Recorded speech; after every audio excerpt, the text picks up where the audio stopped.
Welcome to the Nursing Post podcast, All Nursing All the Time with Ashley and Rosa. In this episode, we're going to discuss pancreatic cancer. Our goal is always to inform and to start conversation. Pancreatic cancer is unfortunately known to us in the medical field as a silent killer. This is because early pancreatic cancer does not have any signs or symptoms. This is one of the reasons why we're talking about this today. Definitely has been on my mind. I understand that most people probably don't think like I do, but when I think about pancreatic cancer, I think of Patrick Swayze and most recently Alex Trebek. Mm-hmm. So I thought this needs to be talked about, and hopefully we can give some education and start some conversation. The American Cancer Society estimates for pancreatic cancer in the United States for 2021 that there are about 60,430 people that will be diagnosed with pancreatic cancer. And this is just under 32,000 for men and right at 28.5 for women. So those numbers are pretty even as far as diagnosis for gender.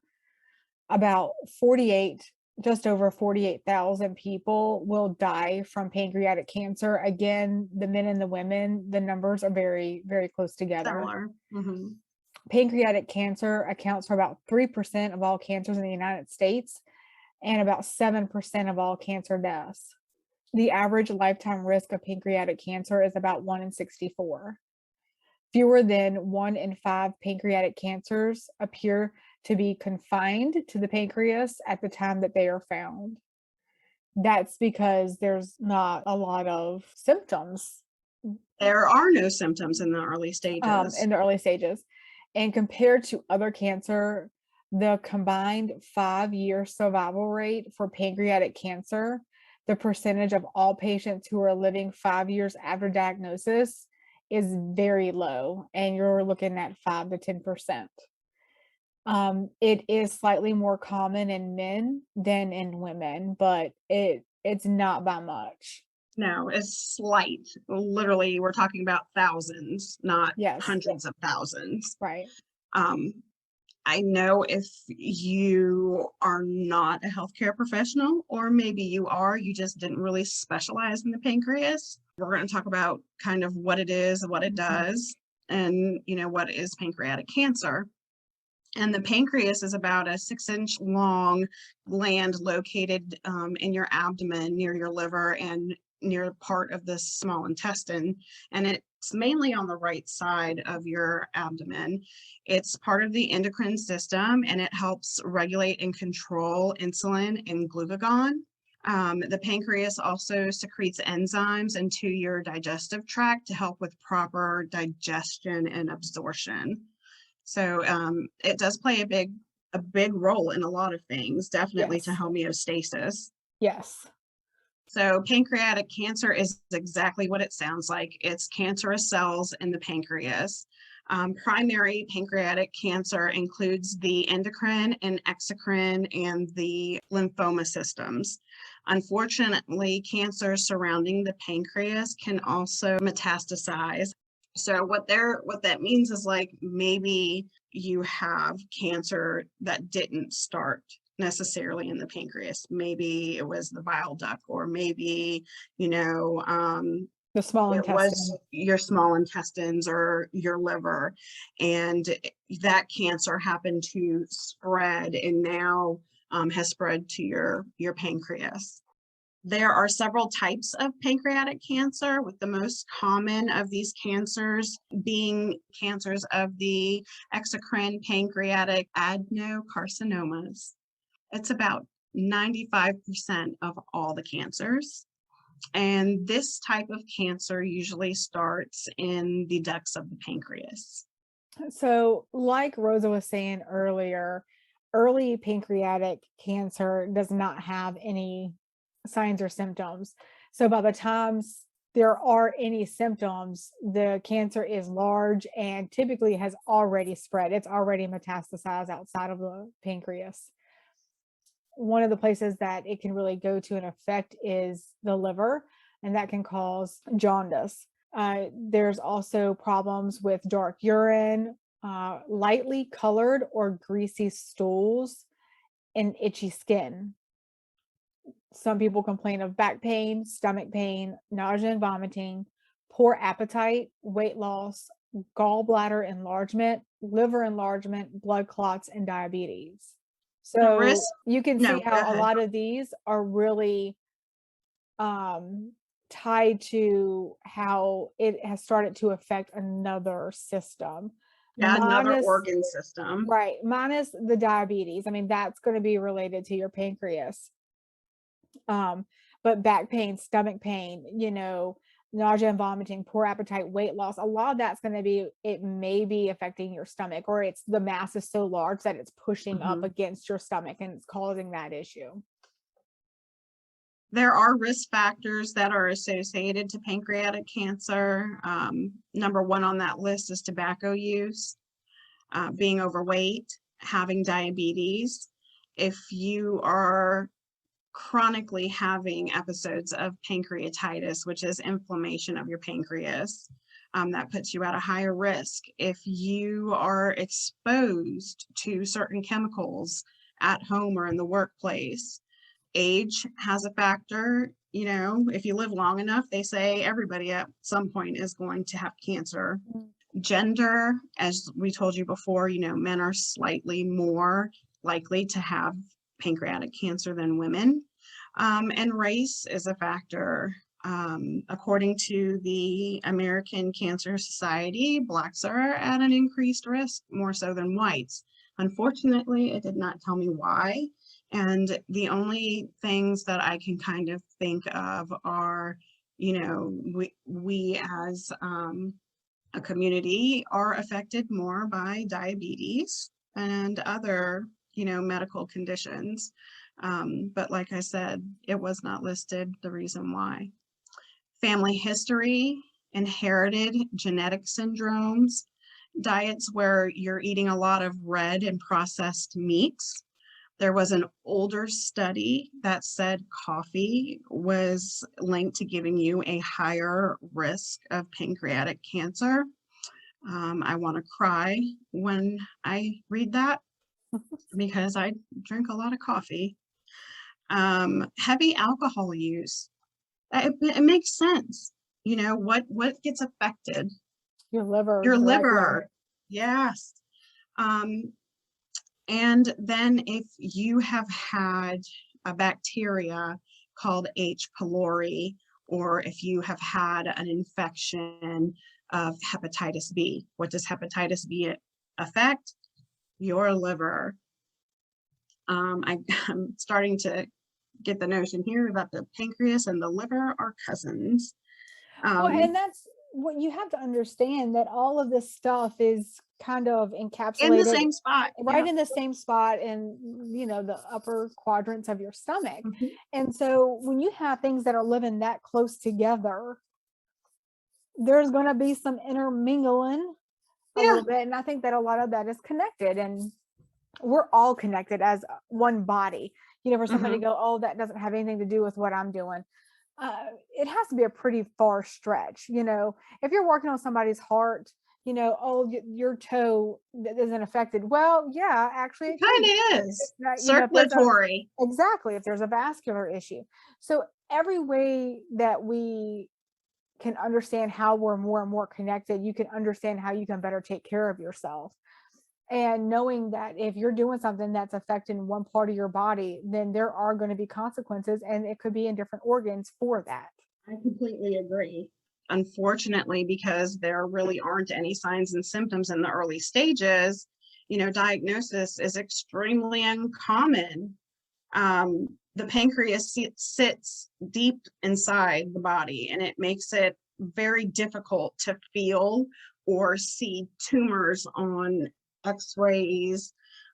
So that's why it's not commonly diagnosed in the early stages. Mhm. There are options of genetic testing. If you have a family history of pancreatic cancer, you can be tested for markers to see if you have any of these inherited conditions. But it doesn't tell you whether or not you will or do have pancreatic cancer itself. For high risk patients, two of the most common tests used to help diagnose pancreatic cancer are an endoscopic ultrasound or an MRI. And these are not screening tools. Like, you would not go to your PCP and they would not do this on a yearly basis. You know, it's not like your breast cancer exam Right. that you do every month, or, you know, at the age of 40 plus, you're going to get a mammogram. This isn't one of those routine screenings that you're doing. So the ultrasound and the MRI are only really used for people that have a strong family history or have the known genetic syndrome that will increase their risk. When you're thinking of treatment options for pancreatic cancer, pretty much in my mind, the first thing is surgery. Yeah. It's the first thing my mind goes to. So there are two general types of surgery that can be done for pancreatic cancer. One being potentially curative, where we're able to remove or resect all of the cancer that is associated, whether it's in the pancreas or even taking part of other organs to Yeah. clear and get your clean margins. Another one is more palliative and may be done if tests show that the cancer is too far widespread to be completely removed, but it's done to help relieve symptoms or other complications, blocked bile ducts or blocked intestines.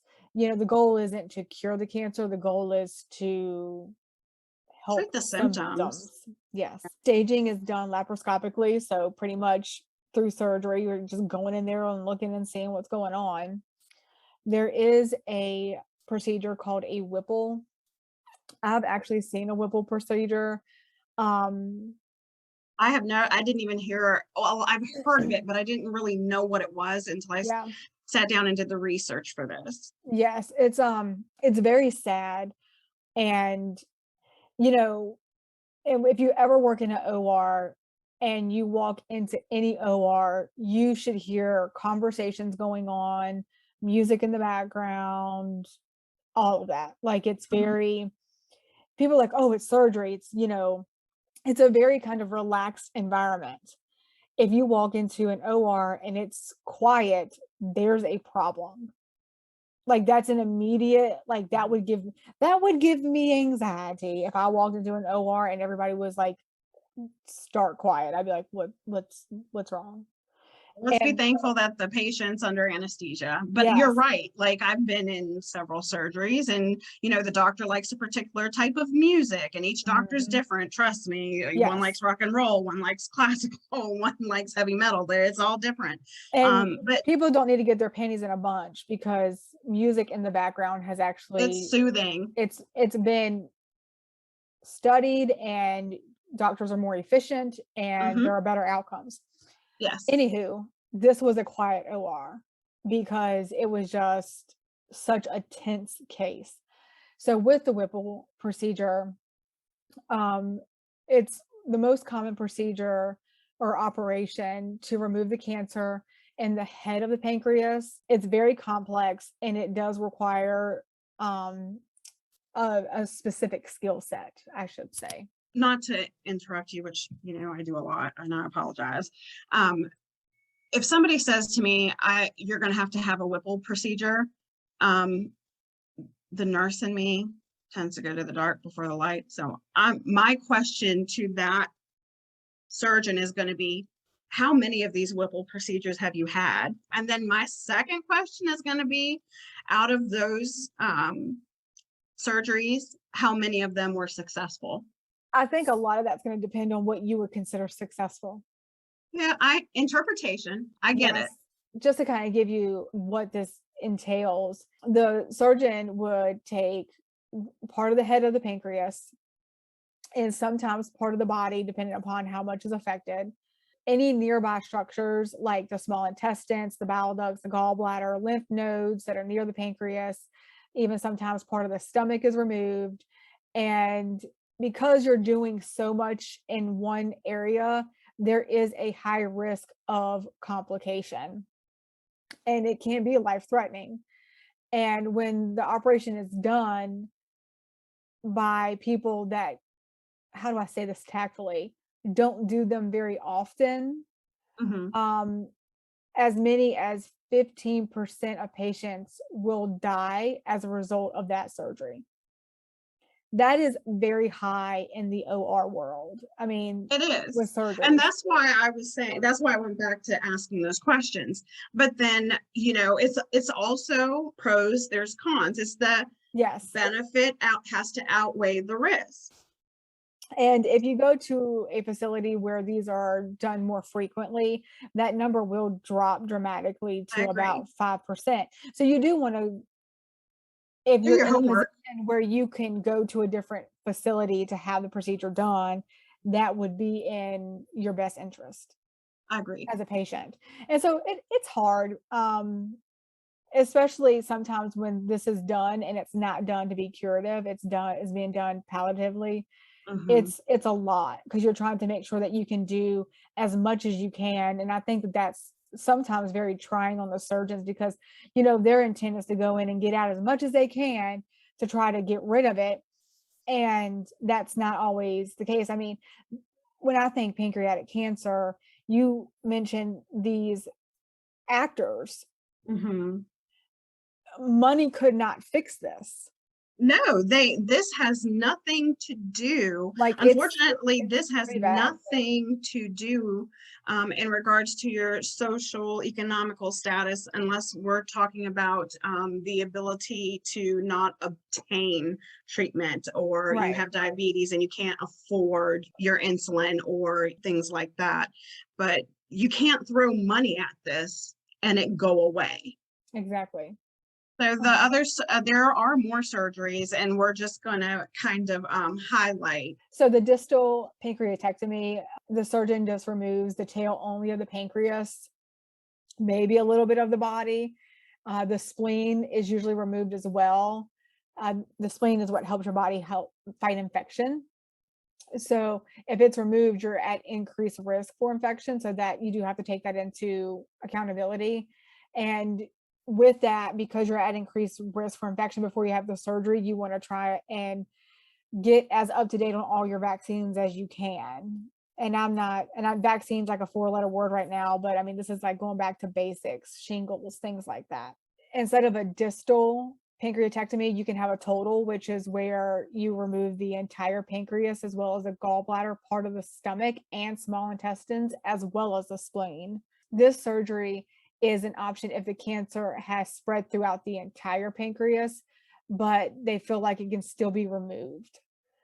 So I did not know until doing research that you could live without a pancreas. Mhm. But then this surgery, all in of itself, it has its side effects. When you think about it, just being a nurse and I said, hey, Yes, you got to have your pancreas taken out.